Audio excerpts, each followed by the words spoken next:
பிரபல சீரியல் நடிகை நேஹா கவுடாவுக்கு எளிமையான முறையில் வளைகாப்பு நடந்திருக்குது.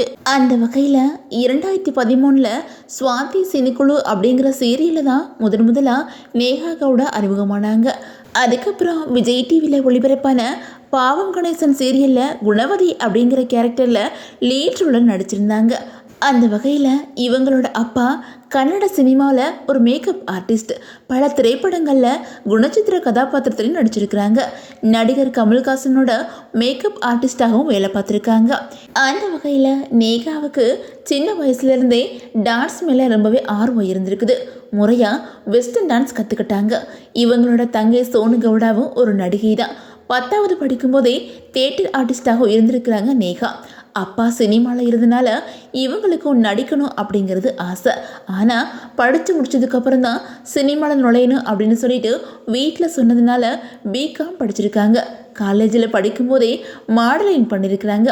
அதுக்கப்புறம் 2013 சுவாதி சினிக்குழு அப்படிங்கிற கன்னட சீரியலில் தான் முதல்ல அறிமுகமானாங்க. முதல் சீரியலே நல்ல வரவேற்பை வாங்கி கொடுத்துச்சு. அதுக்கப்புறம் இவங்க சன் டிவியில் ஒளிபரப்பான கல்யாண பரிசு சீரியலில் நடிச்சிருந்தாங்க.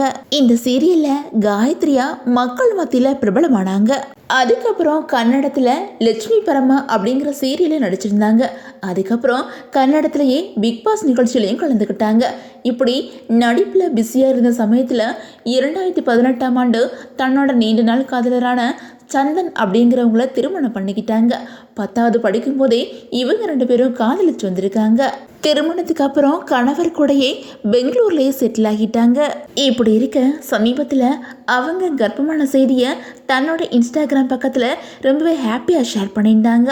இந்த நிலையில் அவங்களோட வளைகாப்பு நிகழ்ச்சி பெங்களூரில் நடந்திருக்குது.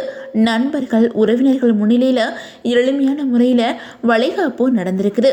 இந்த நிகழ்ச்சியில் ஸ்ருதி சண்முகப்பிரியா, ஸ்ரீதேவி அசோக் போன்ற தமிழ் சின்னத்திரை பிரபலங்களும் கலந்துக்கிட்டு அவங்கள வாழ்த்தியிருக்காங்க. அவங்களோட குழந்தை ஆரோக்கியமாக பிறந்து நீண்ட நாள் சந்தோஷமாக வாழ்றதுக்கு நம்மளோட வாழ்த்துக்களையும் சொல்லிக்கலாம்.